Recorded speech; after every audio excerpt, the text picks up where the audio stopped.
पूजा पाठ या भगवान से की हुई प्रार्थना कभी भी व्यर्थ नहीं जाती है। आइए आज हम एक सच्ची घटना पे आधारित कथा श्रवण करते हैं, जिससे कि एक पिता अपने पुत्र के लिए कितना कुछ करता है लेकिन पुत्र कभी भी नहीं समझ पाता है। इसी तरीके से माता अपने बच्चों के लिए बहुत कुछ करती है, लेकिन बच्चे आजकल बहुत कम ही ऐसे हैं जो अपने पेरेंट्स को, अपने माता पिता को समझ पाते हैं। तो इसी पे आधारित एक कथा से कृष्णा भक्तों, राधे राधे। स्वागत है आपका हमारे यूट्यूब चैनल पे।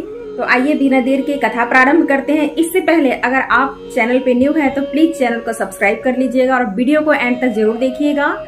पसंद आए तो अपने दोस्तों के साथ जरूर शेयर कर, ताकि वो भी समझ सके कि माता पिता कभी भी अपने बच्चों के लिए गलत नहीं सोचते हैं। एक समय की बात है कि एक पिता और पुत्र जल मार्ग से यात्रा कर रहे थे, लेकिन संयोग ऐसा हुआ कि वो रास्ता भटक गए और उनकी नौका भी ऐसी जगह लेकर के चला गया जहां पे 2 टापू थे। अब बीच में टापू से टक्कर लगते ही नौका में भी होल हो चुका था, तो नौका भी टूट गई थी और जल्दी ही वो गिरने वाले थे। किसी तरह भागते भागते, नौका को भगाते भगाते टापू तक पहुंच जाते हैं। वहां पहुंचकर दोनों आपस में बातें करने लगते हैं कि अब हम क्या करें, अब तो मृत्यु निकट है और कोई रास्ता भी नहीं दिख रहा है। तब पिता अपने पुत्र से कहता है कि मृत्यु तो निकट है, दूर दूर तक कोई दिखाई भी नहीं दे रहा है और ना ही हमारे पास कोई कांटेक्ट है, ना ही यहाँ पे वाईफाई लगे हुए हैं जो हम कांटेक्ट करके बताएं कि हम रास्ता भटक गए हैं और हमें कोई ढूंढने भी आएगा। तो मृत्यु तो निश्चित है, तो क्यों ना मरने से पहले भगवान को याद कर लिया जाए। जितना ही समय है, जितना ही हमारे शरीर में जान बची हुई है, इतनी ही देर में हम भगवान की आराधना कर लेते हैं, कुछ तो होगा। ऐसा मन में विचार करके पिता और पुत्र दोनों अलग अलग टापू पे चले जाते हैं और प्रार्थना करने लगते हैं भगवान से। अब यहाँ पे ध्यान देने योग्य बातें हैं कि देखिए दोनों में से कौन क्या क्या मांगता है भगवान से, क्योंकि प्रार्थना तो दोनों करने के लिए गए और अंतिम समय दोनों का था। दोनों ये बात समझ चुके थे कि हमारे पास समय बहुत कम है। तो पुत्र कहता है कि हे भगवान, इस टापू पे हरे भरे पेड़ पौधे उग जाएं, फल फूलों के पेड़ पौधे उगे, जिससे कि हम उसे खा करके अपना जीवन यापन कर सके। उसकी प्रार्थना सुनी गई और तत्काल फल फूलों से भरा हुआ पेड़ पौधा वहां पे उग गया। पुत्र की आश्चर्य की सीमा नहीं रही। फिर उसने प्रार्थना की कि एक सुंदर स्त्री आ जाए जिससे हम यहाँ उसके साथ रहकर। तत्काल एक सुंदर स्त्री आ गई और पुत्र ने उससे प्रेम विवाह कर लिया, वहीं पे गंधर्व विवाह कर लिया और बहुत खुश हो गया। अब उसने सोचा कि मेरी हर प्रार्थना सुनी जा रही है, तो क्यों ना मैं ईश्वर से यहाँ से बाहर निकलने का रास्ता मांग लूं। उसने ऐसा ही किया। उसने प्रार्थना की।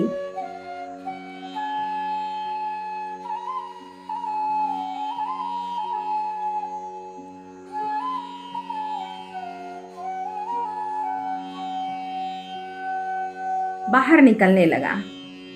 जब पुत्र अपनी पत्नी के साथ उस नाव में सवार होकर के बाहर निकलने लगता है, तभी आकाशवाणी होती है कि बेटा तुम यहाँ से जा रहे हो, अपने पिता को भी तो लेते जाओ।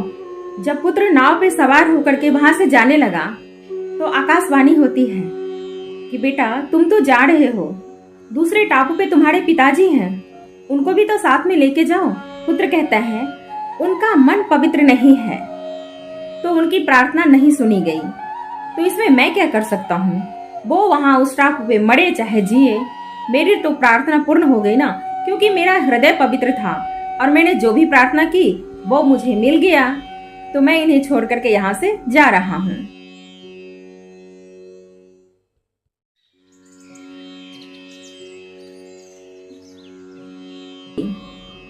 पुत्र बोला नहीं। फिर भी आकाशवाणी ने कहा सुनो, तुम्हारे पिता ने एक ही प्रार्थना की है, हे भगवान मेरा बेटा आपसे जो भी मांगे वो उसे दे देना। तुम्हें अभी जो कुछ भी मिला है वो सिर्फ और सिर्फ तुम्हारे पिता की प्रार्थना की वजह से तुम्हें मिला है। इतनी जल्दी तो किसी की भी नहीं सुनी जाती जितनी जल्दी तुम्हारी प्रार्थना सुनी गई। तो इसमें सिर्फ तुम्हारी ही प्रार्थना शामिल नहीं थी, तुम्हारे सच्चे हृदय के पिता की प्रार्थना शामिल थी, जिस वजह से तुम्हें यहाँ से निकलने का मार्ग मिल गया है। हमें जो भी सुख, प्रसिद्धि, मान, यश, धन, संपत्ति और सुविधाएं मिल रही है, उसके पीछे किसी अपने की प्रार्थना और शक्ति जरूर होती है। लेकिन हम नादान रहकर अपने अभिमान के बस इस सब को अपनी उपलब्धि मानने की भूल करते हैं, और जब ज्ञान होता है तो वास्तविकता का पता लगने पर पछताना पड़ता है।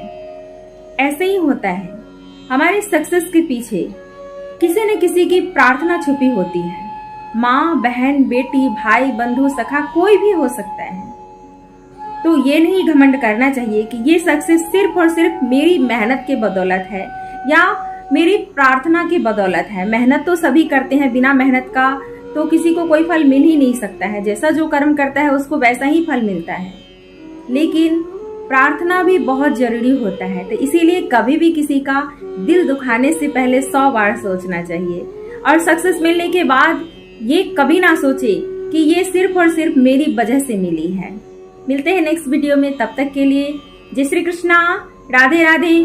प्लीज वीडियो को अपने दोस्तों के साथ जरूर शेयर कीजिएगा और चैनल को सब्सक्राइब जरूर कर लीजिएगा।